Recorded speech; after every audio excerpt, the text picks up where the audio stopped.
I'm Walt Kasmir, the host of the Eldercare Chronicles. Here today, I am privileged to bring you one of the most dynamic elder care advocates on this side of the coast of the United States.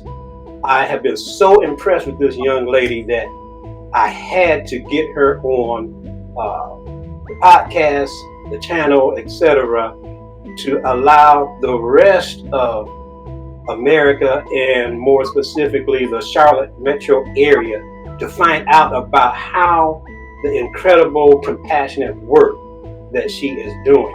So without further ado, I want to introduce you to one of the most dynamic elder care advocates in the United States. Venitra White-Dean, welcome and thank you for being on the podcast. I'm elated, and it's my privilege to feature you here on Eldercare Chronicles. I know that you have a dynamic foundation, and the first thing I want to do is kind of set the groundwork for who you are honoring with this foundation and how that got started.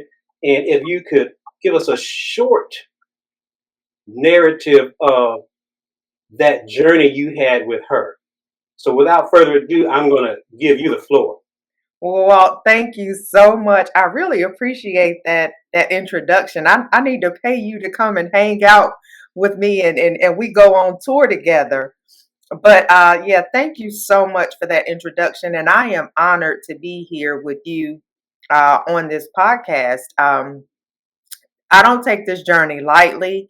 I don't take sitting down talking to you lightly. Anything that I can do to bring awareness to elder care, to caregivers, that is my passion. That is my purpose. And, you mentioned I started the Frankie Mae Foundation in memory of my mother and to honor her.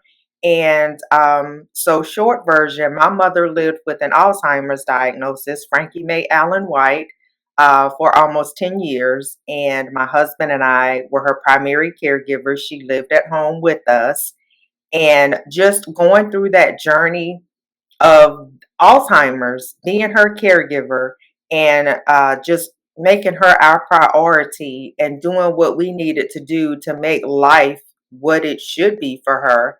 And so throughout that journey of caring for her, and when she passed away in September of 2020, I took a little time to just kind of get myself together, figure out what life after caregiving looked like, and started the Frankie Mae Foundation in January of 2022 to help other family caregivers navigate through caregiving and what that looks like on an individual basis. So that's the short story of how the Frankie Mae Foundation came about.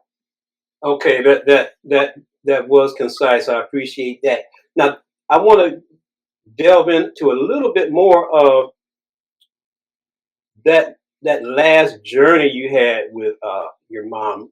How long had you been aware of her diagnosis, and when did it really manifest to where you had to step in? So my parents were married 52 years when my father passed away in December of 2010. And my mother did not want to live alone. I mean, if you can imagine, she had, like I said, they had been married 52 years. All of us were grown on our own, so she would have been home by herself. So my husband, daughter, and I, and at the time, my daughter was 5. And so it made sense for me and my husband and our daughter to move in with mama. And so we left our home, moved in with her. And the crazy thing, Walt, is I talk to my parents every single day, and I saw them at least once a week. And I never noticed anything with my mother until we moved in with her, and we were with her 24 hours a day. Mm-hmm. And I started noticing little things. She would ask me a question, and then an hour or two later, she'd ask me the same question. And I was like, that's kind of strange. She just asked me that question. And just little things like that, misplacing her keys. And the first conversation that I had with her primary care physician, and my parents had been going to the same primary care physician for decades. And so he knew my parents, he knew me because I would come to their doctor's appointments with them. And I explained to him what was going on with her. And his initial response was, well, Venitra, you got to remember, your parents were married for 52 years. This is a life change for her. Let's just watch her and see what transpires. So months go by, and I'm still seeing little things here and there. Well, then she started accusing me of stealing. And that was a huge red flag. So I called him back, and then I found some checks, and Mama still wrote checks, and she had the checkbook that had the duplicates in it. And so I was flipping through, and I saw the duplicates where she was writing out checks to cash and was going to the bank and cashing these checks for cash. And she was still using her debit card. So when I asked her about the checks, she told me that somebody had stolen her checkbook and had gone to the bank and cashed the checks. Well, it was her handwriting. Mm-hmm. I knew that she had done it. And so then she started accusing me, like I said, of stealing her money. And so when I called the doctor back and told him what was going on, he asked me to bring her in, brought her in. He did an initial assessment, sent us to a neurologist, and we did the battery of testing with the neurologist, and it was a diagnosis of Alzheimer's. And that was a huge punch in the gut. I didn't know what to do with Alzheimer's. I had Right. no clue what we were supposed to do going forward with this diagnosis. And so here we are, trying to figure out, trying to navigate, trying to learn as much as possible about the disease. I remember getting on the Alzheimer's website and finding a support group. So I joined a support group and just trying to find out as much as I could about Alzheimer's and what we were in for, basically. Because again, I remember growing up when we heard Alzheimer's, all I knew was they forget stuff. Man, if that's all we had to deal with was forgetting stuff, it would have been an easy ride. But those of us who have personal experience with Alzheimer's know that it is a whole lot more than just forgetting stuff. And so, just trying to navigate through that, trying to help her, trying to help myself, and just figuring it out as we went along is basically the easiest way that I can say what we did. We just figured it out as we went because I had no clue what I was doing in the beginning. And most people don't. The typical scenario is the caregiver is going about their business, working, taking care of family, and they get a call from the doctor. Hey, um, Mama's coming home from the hospital on Thursday. Guess what? She's not the same person she used to be. Right. We've done a diagnostic workup. She has Alzheimer's, and you're now her caregiver. Yep. You're it. Tag. You're it. Yes. And so you mentioned that you kind of it was baptism by fire, learning about Alzheimer's. Now you took it a step further. If I'm not mistaken, you are a certified dementia practitioner as well. Yes. Yes. And this happened after Mama passed away. When I started the foundation, I wanted to offer the caregivers that are part of the foundation more than just my personal experience, Mm. even though that is the biggest teacher of all time, is that personal experience. But I wanted to offer the caregivers more, and I wanted to be educated on more than just, like I said, dealing with my mama, because you know the saying, if you've seen one person with Alzheimer's, you've seen one person with Alzheimer's. And so there's so many different dynamics when it comes to Alzheimer's and other dementias. So I wanted to educate myself on all aspects of dementia itself. So I took the class to become a certified dementia practitioner.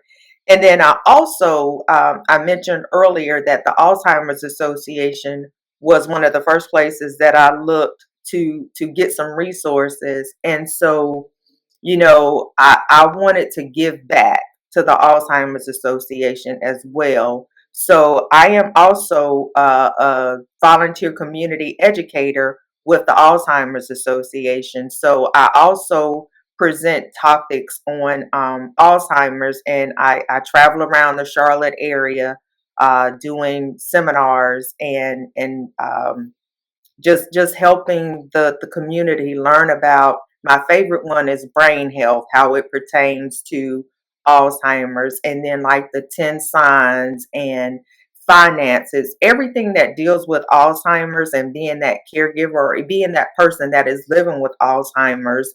That is what I do with the Alzheimer's Association. That's awesome, Venitra. Can I circle back to what you just mentioned? After delving into Alzheimer's education, you learn about how it's way more than just a memory problem and the 10 signs to look for. Can you speak to the fact of, on a physiological and anatomical perspective, how Alzheimer's and other dementias actually affect the brain, and try to give our viewers, our audience, a more potent visual of how Alzheimer's and other dementias affect the brain, and it's not just a memory problem. So I remember when Mama was first diagnosed, her primary care made it so simple and plain for us to understand. He said, when you break a bone, they put a cast on your bone, and people can see that you have a cast on your broken bone. He said, Alzheimer's is a broken brain. He said, but the brain is inside your head, so no one can actually see that the brain is broken. And so I just thought that was put in such simple terms that we as the family could understand. Mama's brain wasn't functioning the way a normal brain functions, and not getting into all the medical weeds and all that, because I'm not a doctor. But the protein in the brain, the plaques in the brain build up so much that the wires in the brain aren't connecting like they did prior to the buildup. And so you think about, the brain controls every function of your body, your physical, your emotional. I just remember, again, the forgetfulness with Mama. And one of the things that really caught us by surprise was like personality changes. My mother was the sweetest lady you could ever meet. She was so prim and proper, and so I just remember the first time she cussed us out. Like it was a shock for Mama, prim and proper, and my father was a pastor. What, Mama? Yeah, Mama would cuss us out, and the first time it was like, because we couldn't. I remember growing up, Walt, we couldn't even tell each other to shut up. Oh, We couldn't say darn. We couldn't call people stupid. So my mama was just really prim and proper, and just to hear her cursing us out. And we went through a stage where she was combative, and when I say combative, I mean kicking, punching, scratching, like just all out war in this house at times. And I had to just remember, it wasn't her, it was the disease. Her brain was not functioning the way it should have. She would say stuff to me that would have me in tears, like literally crying. Some of the stuff that she would say to me. And, the doctor would say, don't take it personally. My husband would say, don't take it personally. Well, at that time, I took it personally. Yeah. Yeah. So I had to just kind of regroup, retrain my brain to say, hey, this isn't her. Under normal circumstances, my mother would never say some of the stuff she said. She would never do some of the things that she did. And so, Alzheimer's is just, it's a lot. And towards the end, we talk about the stages. Towards the end, again, the brain isn't functioning. Towards the end, um, she starts sleeping a lot. She stopped eating as much. She could not feed herself. She could not bathe herself. She did not have the physical fortitude to do the things that she did. And so it's just a slow progression for some people. Some people it's a fast progression, but just the body continues to shut down, and that's what we experienced the last 7 months of her life, was just that slow shutdown of being able to like really take care of herself. And so from March until September, when she passed, we had hospice to come in to help with the day to day. We had home health to come in to help with the day to day. But it was just a slow progression those last 7 months until she peacefully passed away at home. And if we have time to talk about, just that peaceful transition and the decision that we made to keep her home. And I know everyone can't do that. And I tell people all the time, you have to do what works for you and your family. And you shouldn't let anyone make you feel guilty one way or the other. What you and your family decides is what's best for you. That's such a heartfelt and eloquent narrative of what you went through. You highlighted some important points that people should remember. You mentioned that you are not a clinical person, and I am. So if you uh, humor me, I'm going to dive into some of the weeds just a little bit to help our audience understand this. How pervasive Alzheimer's and other dementias can be when it affects the brain. Your doctor, your PCP, gave a very good, clear, and concrete example. One I like to use is I also talk about all these things in my book, Artistry of Elder Care. The links for my books, my resources, will be in the description of the video, along with uh, Venitra's information if you want to reach out to her foundation.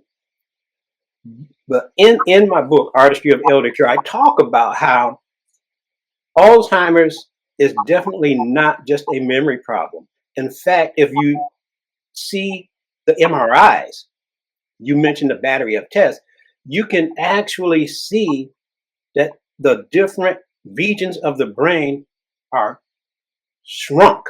Mm-hmm. They're actually smaller, particularly the frontal lobe, what we call the executive lobe, helps us reason, makes decisions, communicate. And that is one of the reasons that causes our seniors to do some of the things like go to the bank and pull out more money and then not remember that they did it, Mm-hmm. start accusing people of things. Um, we didn't really talk about that, but I do in my book about how the roles kind of reverse as the elder become more and more as the disease progresses, they become more and more vulnerable, susceptible to criminals. Mm-hmm. There's a legion of criminals out there that know this information probably better than most families, and they prey on seniors and the decline in their cognitive ability. My mother fell victim of some criminals that they call it. This is so perfected that they actually have a name for it. They call it the granny scam, Yep.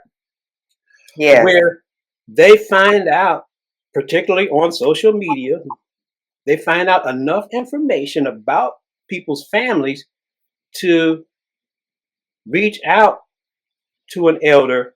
And what they did to my mom was they told her that my daughter had gotten into a wreck or something and she was drinking and driving, and they were the lawyer's office, and if she wanted to help them take care of it before I found out,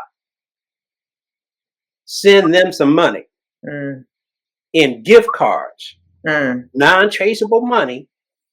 And of course they prey on, number one, our elders' work ethic and their worldview.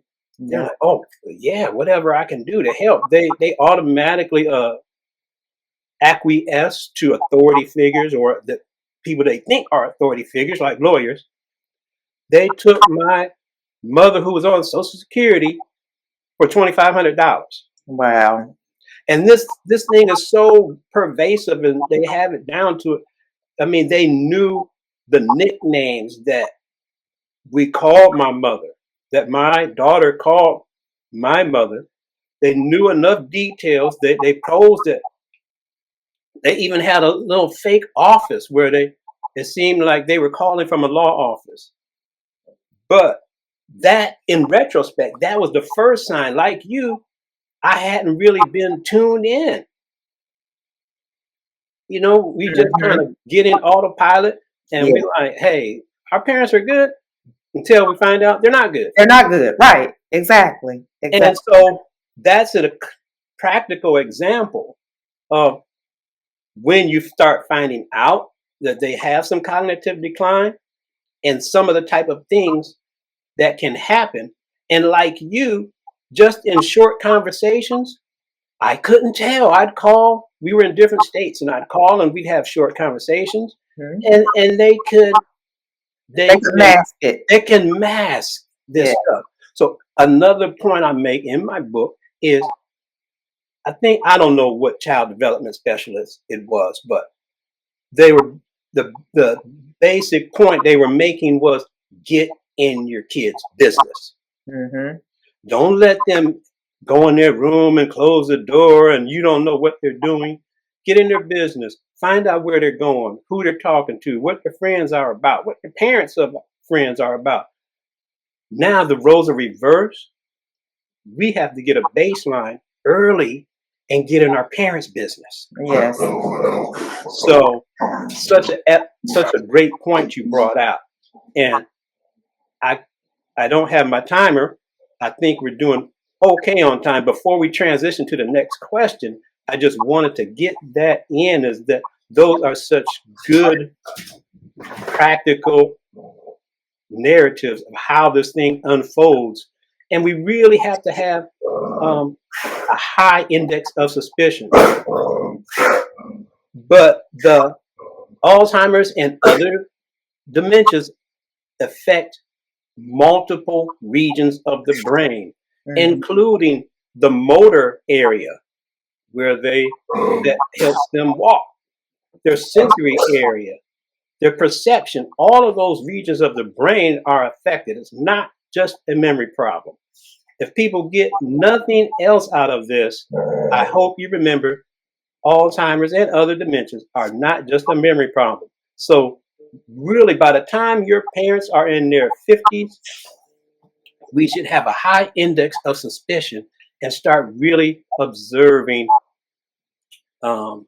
their life, what diseases and things they have, what doctors they're going to, so we can get a baseline. So then when we'll notice changes quicker. So thank you for pointing that out. And I wanted to mention, when my mom was at an adult daycare, they did this experiment where you, as the caregiver, we had these goggles on, we had these earphones on, and we had these mittens on. And it is to take you through what that person living with Alzheimer's goes through, like the depth perception, their peripheral is not what it used to be. And so just doing that experiment really opened my eyes to what my mother was actually going through. Mhm. And it made me realize, I remember at one point in time, my mother was terrified of getting in the shower. And we could not understand what was going on because we never had any issues before.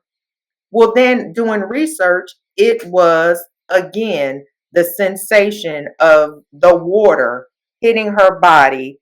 Her body was so sensitive, so the water hitting her body, and then also it's not like the water is colored; the water is clear. So she in her brain could not, just couldn't understand what this was coming at her, the water coming at her, and she was terrified of getting in the shower. And once we realized that, doing the research, realizing what the issue was, we got a shower chair and put it in the tub and bought a nozzle to where the water wasn't coming directly at her. We could control the way the water was coming and where it went on her body. So it's just things like that that you don't think about, that Alzheimer's brain just doesn't function the way we think a brain should be functioning. So that was one of the huge things that we really had to Mm. figure out what was going on with her. And again, doing that experiment at the adult daycare really opened my eyes to what was going on with her. Awesome, awesome. Before we move on to the next question, I wanted to go back to part one. What if there was a watershed moment for you when you decided, you know what? I know other people are experiencing this, and I'm not going to let mama's life be in vain. Mhm. This, I'm going to develop a foundation to leave a legacy for her. So, in March of 2020, my mother experienced a decline, and that was part of.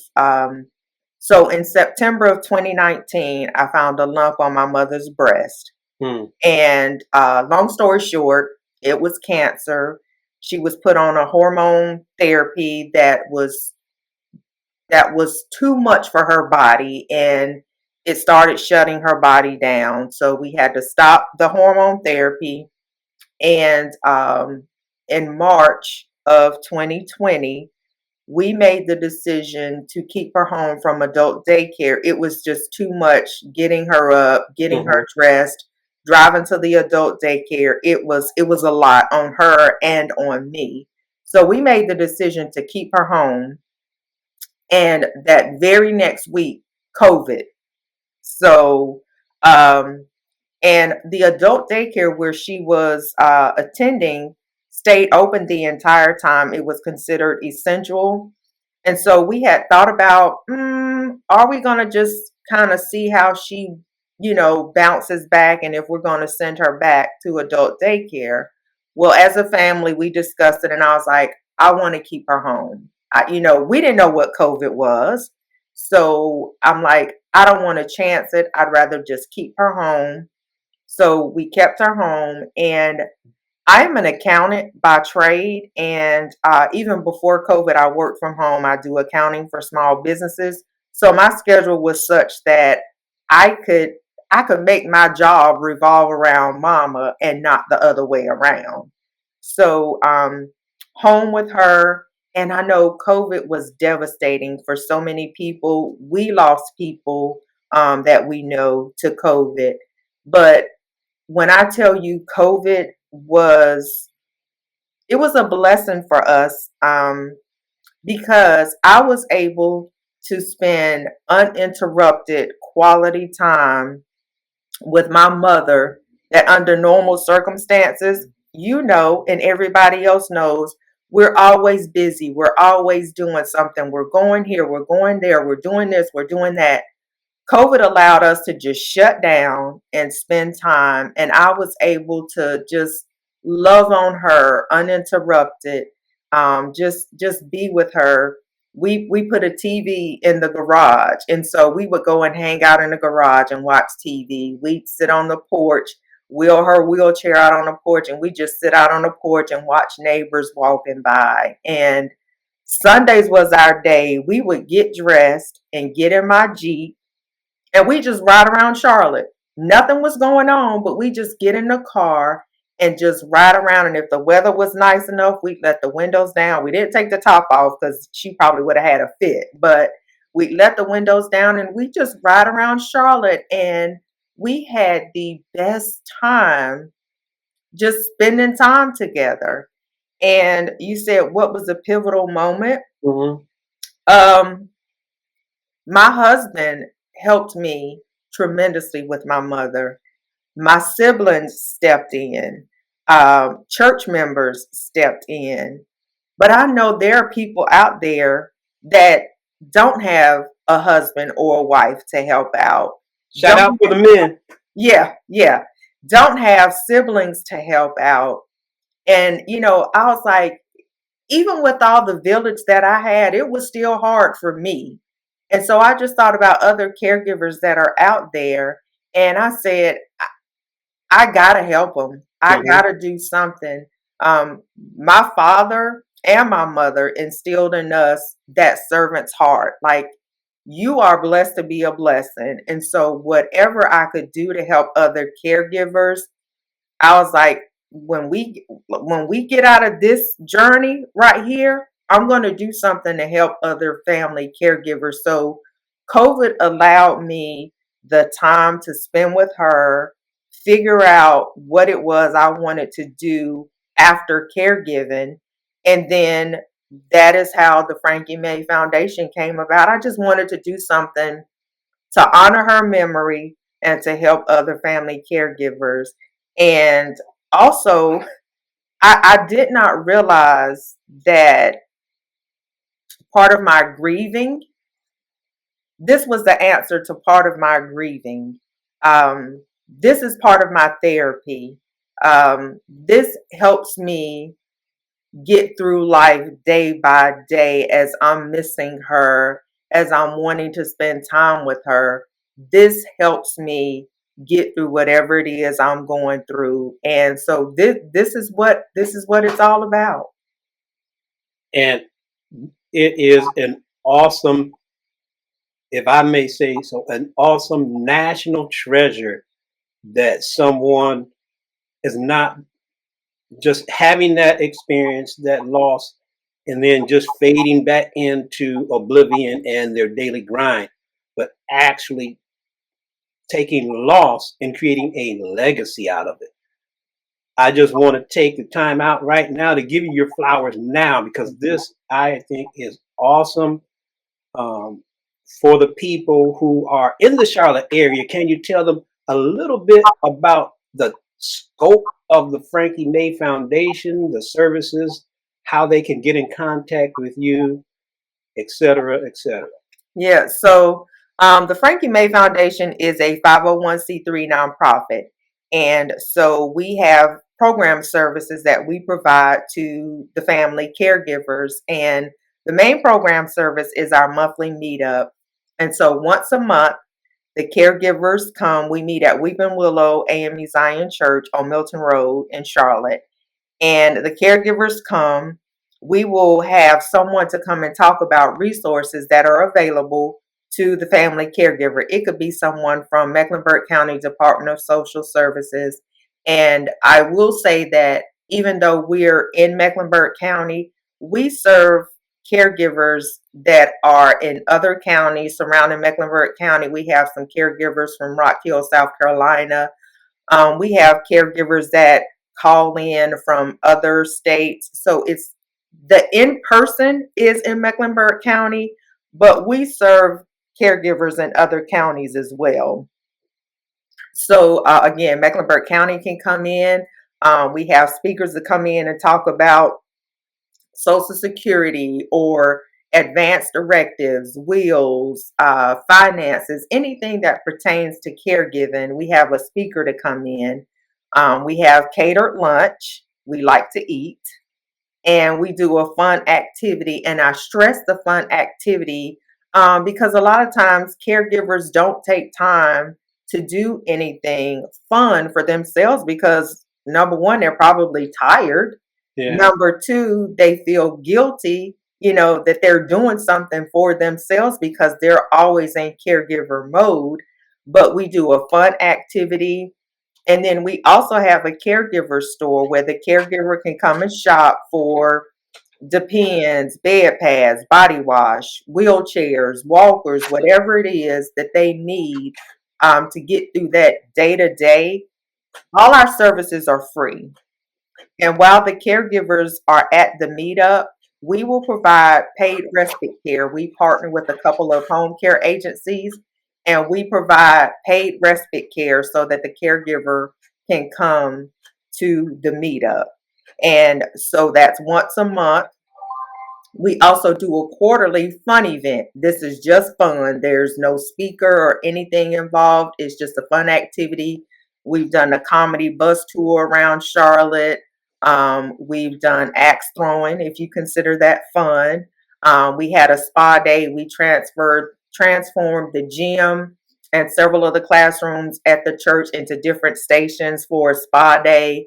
So those are our program services, and the services that we can't provide, such as mental health therapy services. I'm not a licensed therapist, but we've partnered with another nonprofit, and our caregivers and anyone in their family can receive free mental health therapy services. We are a referring partner with, I still call it Loaves and Fishes. I have to get used to the new name. It's Nourish Up. But our caregivers and anyone in their family can get free grocery delivery 12 times through in a year. We also partner with Mecklenburg County and Weeping Willow. We have a mobile food pantry once a month. So in addition to the free grocery delivery, you can also come to the church once a month and get free groceries. We also have reached out to different agencies. Our caregivers can get financial grants through other agencies in the area. So we've partnered with other agencies. We've had agencies to, in addition to our caregiver store, our caregivers, 30 of our caregivers received $600 worth of supplies delivered directly to their doorstep, just for being a part of the Frankie Mae Foundation. So, in any resources that we find out about, we have a Google Calendar and we put everything on the calendar. There are so many other agencies in the Charlotte area that provide resources that we don't personally provide. But I like to make sure that our caregivers know that there are so many different resources out there to help them, that they don't have to do this alone. They don't have to be in this closed bubble, that there are people out there are resources out there that are there to help them throughout this journey. And Walt, I will say that in addition to all of these resources, the finances or whatever it is, the biggest thing to me is the socialization and being around other people that know exactly what you're going through and forming relationships with other caregivers. The caregivers get together outside of the meetups. They exchange phone numbers. We had one caregiver, his very first time coming to the monthly meetup was in October, and he sat at a table with another couple and they started talking about Thanksgiving. Well, the couple said they didn't have any plans for Thanksgiving. So this gentleman, that's his first time at the meetup, he invited them to come and hang out with him and his family on Thanksgiving because they didn't have plans for Thanksgiving. So she reached out to me and let me know how much fun they had at Thanksgiving, spending time with this other caregiver and his family, and they making plans to spend some time together next month. So it stuff like that is what just brings me joy knowing that caregivers are latching on to other caregivers and not feeling guilty for spending time and doing things and having fun. So that socialization piece is like up here for me. This is absolutely astounding. It is a blessing. It's a blessing to me that I even found out about what you are doing. It's definitely a blessing for the recipients. It's such a comprehensive and compassionate program that you have. Again, I want to give you your flowers now. For the people in the Charlotte metro area, this is an absolute essential resource if you are an adult child of an aging parent. Again, links to both of our resources and products and services will be in the description of the video. Again, I can't thank you enough, Venitra, for taking time out of your busy schedule to impart a little bit of wisdom and knowledge and support and encouragement to our audience. So before we go, I want to ask if you can just capsulize one or two nuggets of wisdom for adult children of aging parents who are experiencing this phenomenon that millions of people across the country are experiencing, many of them alone, as you mentioned. Hmm. So I do want to make a quick caveat. I know we've talked about Alzheimer's, and the majority of our caregivers are caring for a loved one with Alzheimer's, and um, I just want to point out that the Frankie Mae Foundation is not just for Alzheimer's caregivers. So if you are caring for a loved one with cancer, kidney disease, heart disease, whatever it is, you are more than welcome to come and join us. It's not just for Alzheimer's, even though I will point out over 99, not 99, 98% of our caregivers are caring for someone with Alzheimer's. It's just that prevalent right now. Mm. But I just wanted to make sure people understood that it's just not for Alzheimer's caregivers. And we didn't spend a whole lot of time on self-care, but you said you wanted me to leave people with something. Caregivers, it is okay to do something for yourself. And whatever that looks like, it could be 5 minutes sitting on the porch drinking your favorite cup of coffee. It doesn't have to be anything lavish, anything luxurious. Just take some time to pour back into yourself so that you can continue being the best version of yourself, so that you can be the best version of a caregiver to care for your loved one.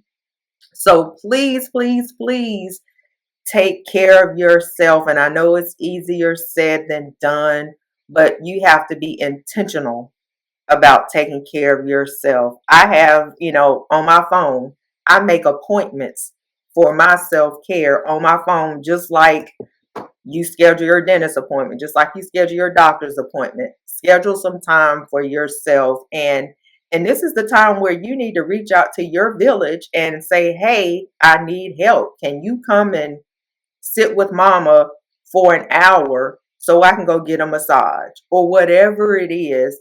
You have to ask, and you have to be bold in your ask and not shy away. I caused myself a lot of unnecessary stress in the beginning because I did not ask for help. I made people think we had it all together over here, where behind the scenes I was falling apart. But nobody knew that because I did not ask. So please ask, take care of yourself, and just know that you are doing what you are called to do, and don't take that lightly. I know it gets hard. Been there, done that.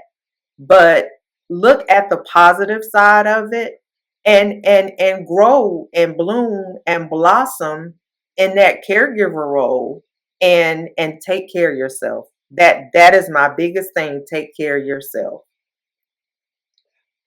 That's profound wisdom right there. And as you pointed out, there was a lot of content that we did not cover. So maybe you can squeeze me in 25, and Oh, we can absolutely. delve into some of the other topics, like you mentioned, the hospice piece, Mm-hmm.